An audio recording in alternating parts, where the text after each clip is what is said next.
Bonjour. Je me demande comment ça réfléchit un robot. Tout de suite, sur Robot Minute.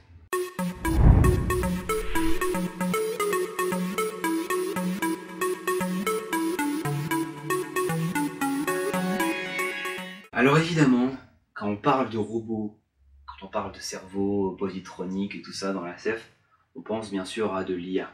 Hein, l'IA pour intelligence artificielle ou AI en anglais. Vous avez dû voir énormément de films, énormément de séries, de mangas, tout ce que vous voulez, avec des robots qui se déplacent et qui pensent comme un être humain. Alan Turing avait un souci avec ça, parce que il voulait se demander si nous, on arrive au bout d'un moment, un jour, à faire penser un robot comme un être humain, est-ce qu'en fait, il pensera comme un être humain, ou est-ce qu'au final, ce sera un être humain?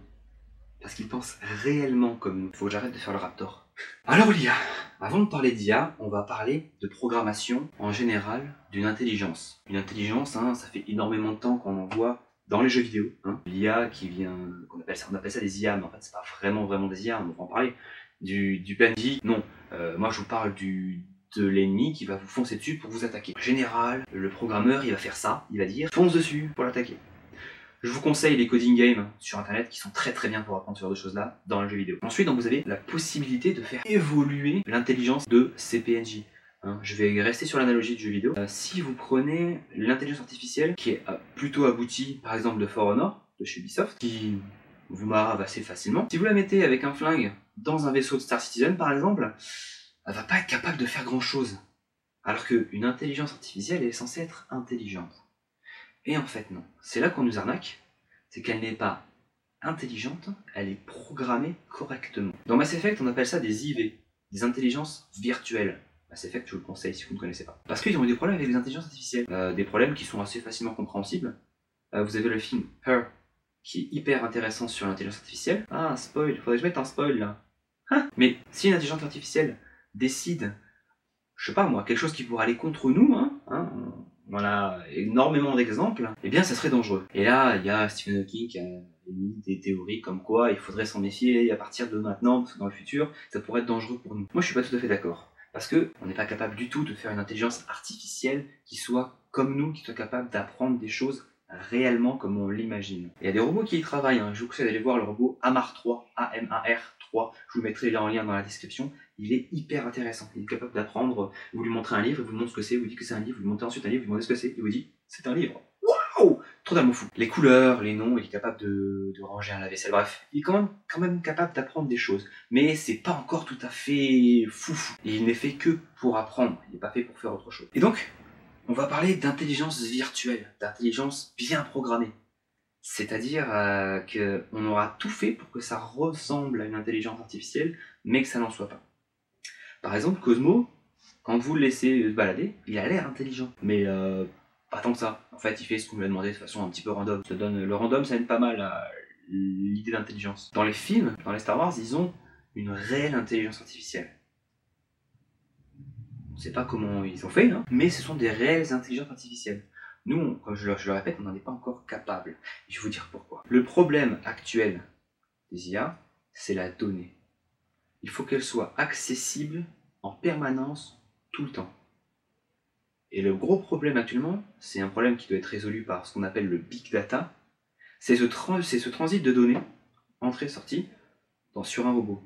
Un robot qui est censé être intelligent, il ne peut pas tout stocker. On peut pas lui mettre un disque dur pour l'instant avec toutes les informations qui sont sur le web. Si c'était faisable, je suis sûr que Google, ils auraient des infrastructures qui seraient beaucoup plus réduites. Pour l'instant, on peut pas. Alors qu'est-ce qu'on fait? Eh bien, on va faire des robots qui sont pour l'instant unitâches, ou alors multitâches, mais qui les font bien. C'est ce que j'appelle des IV. Un robot multitâche, il va être capable de le faire. Ce qu'on veut, on va avoir l'impression qu'il réagit comme nous. Par exemple, on peut faire un maître de maison qui vient passer l'aspirateur, qui vient faire le ménage, qui vient faire à manger, qui vous parle, qui apprend à vos enfants l'anglais, comme dans toutes les pubs et spots pour les robots tablettes là. Oui, ça c'est possible, vous allez avoir l'impression qu'il a. Mais par contre, vous lui dites d'aller sortir acheter le pain, non, il va pas être capable de le faire. Ce qui est dommage. Mais bon, alors qu'une IA, ouais, elle serait capable de le faire. Je vais vous faire un petit parallèle assez facile. On va imaginer 3 types de robots. Un robot qui a été programmé unitâche, un robot IV et un robot IA. On va imaginer que les trois sont pareils en termes d'ergonomie, qui ressemblent un petit peu à un C3PO. Le robot programmé, on va lui dire, va me retirer de l'argent au distributeur. Alors il a été programmé pour retirer de l'argent au distributeur. C'est-à-dire qu'il faut qu'on lui donne notre carte, on prend la carte, qu'on lui a dit que pour sortir de la maison, il fallait que de là où il est, il fasse 1 mètre en avant, 2 mètres sur la gauche, qu'il fasse 3 mètres à droite, qu'il mette sa main sur la poignée, qu'il tourne la poignée, tire vers lui, qu'il sorte, qu'il referme la poignée, qu'il aille sur le... Enfin, vous voyez un petit peu le merdier. Et une fois arrivé devant la machine dans le distributeur, avec tous les pas qu'il a fait, que vous avez programmé case par case, hein, pratiquement, et bien c'est pas sûr qu'il arrive en face de la fente pour mettre la carte. Et lui, il s'en fout. Hein. Il va mettre la carte, il va la lâcher, si elle n'est pas dans la fente, elle va tomber, il va taper le code, parce que vous l'avez dit de taper le code comme ça, il va reprendre les billets, ça ne dire rien, il va prendre la carte, ça ne dit rien non plus, il va partir. Et là encore, c'est pas sûr qu'il arrive dans votre maison.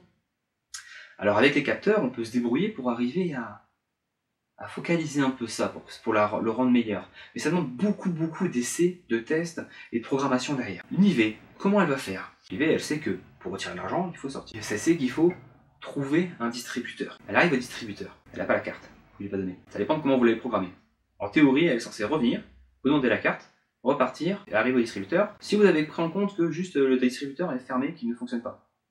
Bon, l'IV, vous l'avez donné comme consigne, va chercher de l'argent au distributeur le plus proche.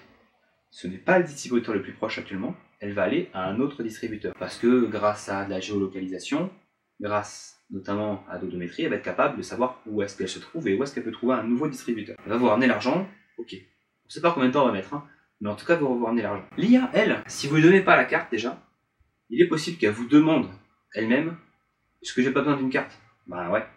Est-ce que j'ai pas besoin du code? Bah ouais, si. Elle va aller voir le distributeur, toute seule, elle va pas dire il faut sortir, non, elle va dire je cherche un distributeur. Point. Elle va sortir, chercher un distributeur le plus proche. Le distributeur ne marche pas. C'est-à-dire que vous mettez la carte, ça rentre, vous lui demandez 20 €, et le distributeur il vous sort 10 €. Alors vous vous en rendez compte. Mais le robot, l'IV, elle prend ses billets, elle est contente, elle rentre. L'IA, elle va probablement se demander, c'est marrant, j'ai un billet, avec écrit 10 dessus. 1 fois 10, ça fait 10. Il manque un bout. Donc il est très probable qu'elle cherche, s'il n'y a pas un numéro pour appeler, qu'elle rentre dans la banque pour demander qu'est-ce qui s'est passé, et en fait, tout simplement, qu'elle réagisse comme nous on réagirait. Par contre, ça demande énormément de programmation. La question que je me pose, c'est est-ce que cette programmation vaut le coup? C'est-à-dire que, imaginons qu'il faut 2 semaines, je raccourcis exactement, vraiment beaucoup, hein, on va dire pour faire une tâche plus simple. Imaginons qu'il faut 2 semaines pour programmer un robot qu'on a programmé à la main, pour faire juste le trajet.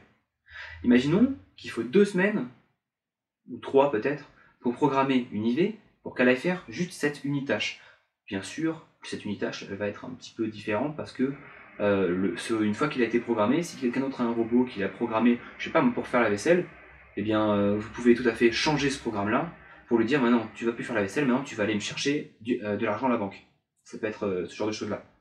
L'IA, elle va le faire toute seule, ce changement de programmation, en fait. C'est pour ça que tu parlais de transit de données. Pour qu'elle soit capable de tout faire, et pour pouvoir régler le problème de ce big data, on va dire qu'il faut, 5 semaines de programmation.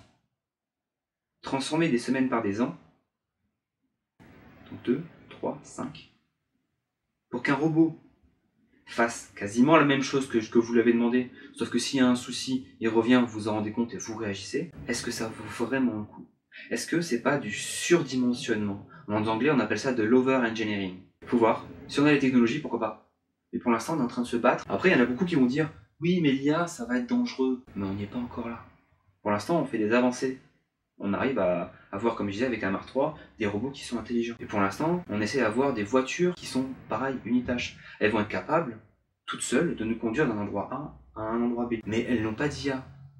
Elles sont programmées pour faire ça. Une IA, elle est capable d'apprendre. Si je lui dis, t'as vu, le plafond, il est blanc, et c'est parce que c'est un plafond, on va me dire, qu'est-ce que c'est le plafond? Il va dire, c'est ce qu'il y a au-dessus de notre tête. Ah, d'accord. Mais c'est pas le ciel, ça, va me dire, ben, ça dépend, quand t'es à l'intérieur, c'est le plafond.